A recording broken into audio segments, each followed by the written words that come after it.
In today's video, let me show you how to add a search bar to your Excel table that instantly filters your data and highlights exactly what you're looking for.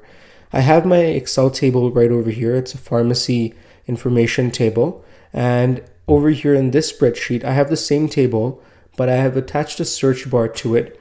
And whenever I search something, as you can see, the table filters based on my search, and it also highlights whatever I've searched as well. So I'm going to be showing you step by step how to achieve this. Let's get started. So here's my raw data. I haven't yet converted it into a table. So the first thing I'll do is I'll convert it into a table. And I'm going to remove the filter button because, to be honest, if you've been watching my videos, you know that I'm not a fan of the filter button on the tables. And what I'm going to do is I'm going to name the table as well. So in my case, I'm going to call it pharmacy, and that's going to be the table name. Now the next thing I'm going to do is I'm going to add a new sheet, a new spreadsheet right over here. And in the spreadsheet, I'm going to insert a shape, rounded rectangle, and I'm going to insert it right over here. I'm going to get rid of the shape fill so that there is no fill, or in fact, I can give this a white fill actually. And I'm going to go into shape effects, go into shadow and add a shadow as well. This will be our search box at the end of the demonstration. And what I'm going to do is I want to link this search box to a cell.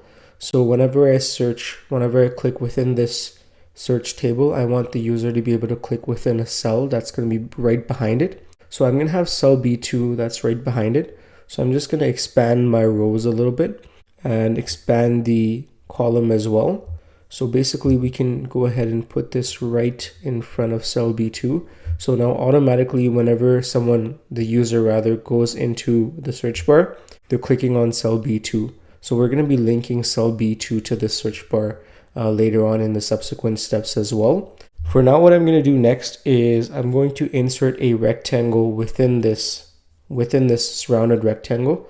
And that's going to be my actual search text box. So I'm going to go into insert, or rather into the developer tab, insert, and within the ActiveX controls, I'm going to insert a text box. Now, if you're not able to see ActiveX controls over here, what you're going to do is go into File, Options, Trust Center Settings, ActiveX Settings, and we're going to make sure we have selected Enable All Controls, and then click on OK. And then what we would do is we would close our Excel file, open it back up, and then we will be able to see ActiveX controls over here as well. Now I'm going to click on the text box, ActiveX control, and I'm going to draw a text box that is going to be within my rectangle over here, because we can't type anything into the rectangle until and unless there's a text box that is on top of it. Okay, so here's my text box. I've added that as well. Now within design mode of the text box, I'm going to go into properties, and for the border style, I'm going to choose border style single. And then for the border color, I'm going to choose inactive border. And after that, I can close this off. I don't need this anymore, at least not for now. The next thing I'll do is I will go into my cell that's I'm going to be linking the text box to. In my case, when the user clicks on the table, on the search bar, they're clicking on cell B2. So I want cell B2 to be linked to my text box ultimately. So I'm going to go into cell B2 and I'm going to change the name. I'm going to call it search 1. Okay, so that's the name of the cell.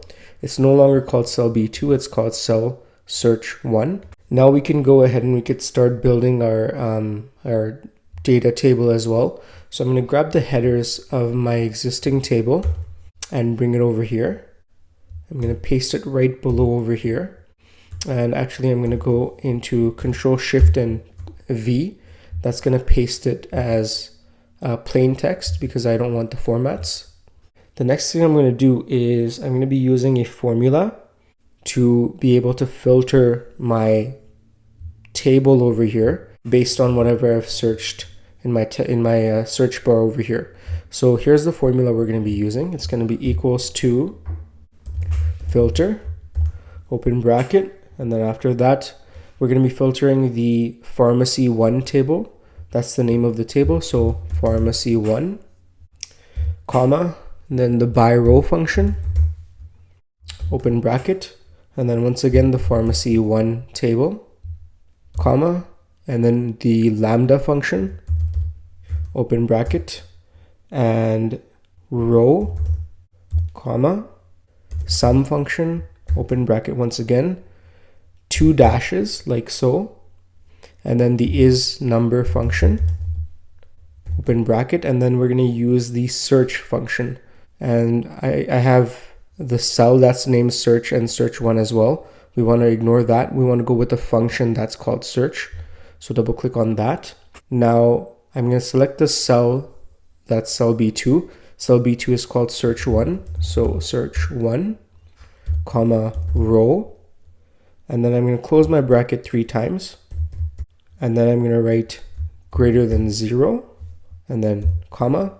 And then over here in double quotes, I'm just going to write no entry, or no response, or invalid response. It doesn't really matter what I write. I'm going to close the bracket and press enter. So I am missing some brackets over here. So after the 0, I'm going to add another 2 brackets, 1 and 2. And then if empty, it's going to be 0, or rather no entry. And then I'm going to press enter once again. And as you can see, I'm getting all my data. This is essentially just a spill of my entire table from here, okay? Now I'm going to go ahead and I'm going to rename the sheet as well. I'm going to call it search underscore bar. Now I'm going to go ahead and auto fit the column widths as well, just so it looks a little bit more professional. And the next thing I'm going to do is I'm going to link my text box that I created, the ActiveX control, to cell B2, which is the search1 cell. So I'm going to go ahead and select the text box, and I'm going to go into properties, into linked cell, and I'm going to write down search1. That's the name of the cell. I'm going to close that off as well. And now we have the basic, we can go ahead and close off design mode as well. So now we have the basic structure of our search bar. So basically if I search something, then my table will filter and return only the keyword matching results that I've searched. So for example, if I'm looking for only the Melbourne city results, I can go ahead and write down MEL. And as you can see, I'm only getting the Melbourne results, nothing else. It is working, but it would be much more pleasant and much more professional if we could highlight, as we're searching, whatever keywords we search, if we could highlight those on our table as well. And in order to achieve that, what we'll do is we will select the top left cell, Control Shift right and down to select the entire table. And then what I'll do is I'll go into conditional formatting, highlight cell rules and text that contains, and I'm going to write equals to cell B2, because cell B2 is the cell that we've linked to our search bar, so B2. Now the thing is that I'm also going to be adding some, I'm going to be locking this cell, so I'm going to go ahead and write down $B, $2, and I'm going to go ahead and change the format to yellow and press OK. So right off the bat, when nothing is selected, nothing is being searched, everything appears yellow. But as I search, what's going to happen is whatever I'm searching, those keywords that match my table, only those things will change color and be able to format the yellow color. So for example, if we're looking for mood stabilizers here, I can write down MOO. And as you can see, we're getting all mood stabilizers filtered, and we're also getting mood stabilizers, the keyword, highlighted as well. So what we've done is we've taken our table, our raw table, which is a prepared Excel table, and we've generated a function that allows us to search within the table and only generate the filtered searched results within that table, and also highlight our search terms as well. So that's how you can use these functions in Excel to make this happen. I hope you found this video helpful. Thanks so much for watching, and I'll see you shortly on the next video.